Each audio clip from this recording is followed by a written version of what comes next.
लेके खेलते गुलाल लेके खेलते रंग लेके खेलते गुलाल लेके खेलते राधा संग होली नंद लाल खेलते बोलो सारा रारा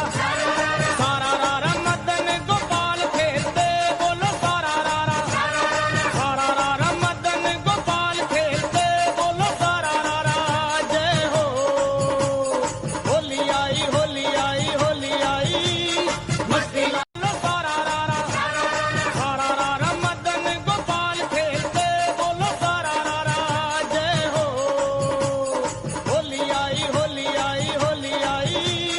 मस्ती हेलो एवरीवन हैप्पी होली সকলোকে হোলিৰ বহুত শুভেচ্ছা যাচিলোঁ আশা কৰোঁ ফাকুৱাৰ ৰঙে সকলোৰে জীৱনবোৰ ৰঙীন কৰি তুলিব আৰু মোৰ এইবাৰ ফাকুৱা মাহতৰ ঘৰত কিয়নো আপোনালোকে আগৰ ভিডিঅ'টোত দেখিছেই চাগে মই মাহতৰ ঘৰত আহিছোঁ আৰু সম্পূৰ্ণ 9 বছৰ বিয়া হোৱা 9 বছৰ পিছত মই আজি মাহতৰ ঘৰত হোলি খেলিম আৰু মনটো বহুত বেছি ফূৰ্তি তো বলক আপোনালোকৰ ওচৰত ভিডিঅ'খিনি আগবঢ়াই দিওঁ আৰু যেহেতু ফাকুৱাৰ কথা বোকা পানীৰ কথা আছে ফাকুৱা লাগিলে মোবাইলবোৰ বেয়া হৈ যাব পাৰে তাৰ কাৰণে যিখিনি পাৰোঁ যিখিনি মোৰ সামৰ্থ্য হয় সেইখিনি মই কেপচাৰ কৰি থৈ দিছোঁ আৰু এইফালে এনেকৈ আমাৰ বৌহঁতৰ লগত ওচৰৰ মানে যিখিনি মানুহ আছে অলপ এনেকৈ খেলিলোঁ বহুত বেছি খেলা নাই তথাপিতো মনটোত বহুত বেছি ফূৰ্তি বিয়া হোৱাৰ পিছত এবাৰে প্ৰথম মই ঘৰত হোলি খেলিছোঁ আপোনালোকে বাৰু হোলি খেলিলে নাই জনাবচোন কমেণ্টত আৰু হোলি যেহেতু ৰঙৰ উৎসৱ হয় সকলোৱে হোলি খেলি ভাল পায় মই জনাত আৰু মই বহুত বেছি মানে উৎসৱৰ ভিতৰত হোলিটো বেছি ভাল পাওঁ বহুত বেছি ভাল লাগে আৰু কি ক'ম বহুত বেছি ভাল লগা অনুভৱ যেহেতু বিয়াৰ পিছত এবাৰ প্ৰথম মাহঁতৰ ঘৰত হোলি খেলিব পাইছোঁ আগৰ লগ বন্ধুবিলাক নাই ইহঁতৰ লগতে অকণমান আৰু এনেকৈ আৰু যেতিয়া মই বিয়া হোৱা নাছিলোঁ তেতিয়া ইহঁত অকণমান হৈ আছিলে এতিয়া মোৰ লগত হোলি খেলিব পৰা হৈ গ'ল সকলোৱে মিলি অকণমান খেলিলোঁ প্ৰথম দিন বুলি আৰু আজি হৈছে হোলিৰ দ্বিতীয়টো দিন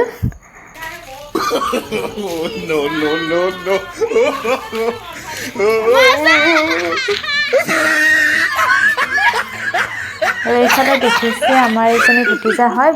বৰমাহঁতৰ বৌ হয় এগৰাকী হাঁহৰ কণী এটা আনি মূৰত ভাঙি দিছে সেইও এটা ফূৰ্তি জানেনে মাই কি কয় দাদা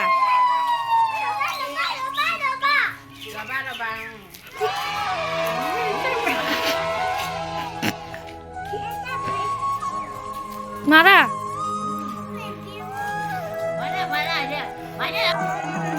আৰু এইফালে অকণমান পিছত আমাৰ এইফালে ভাগৱত ফুৰাবলৈ আনে তাৰো অলপ অংশ আপোনালোকৰ ওচৰত দাঙি ধৰিলোঁ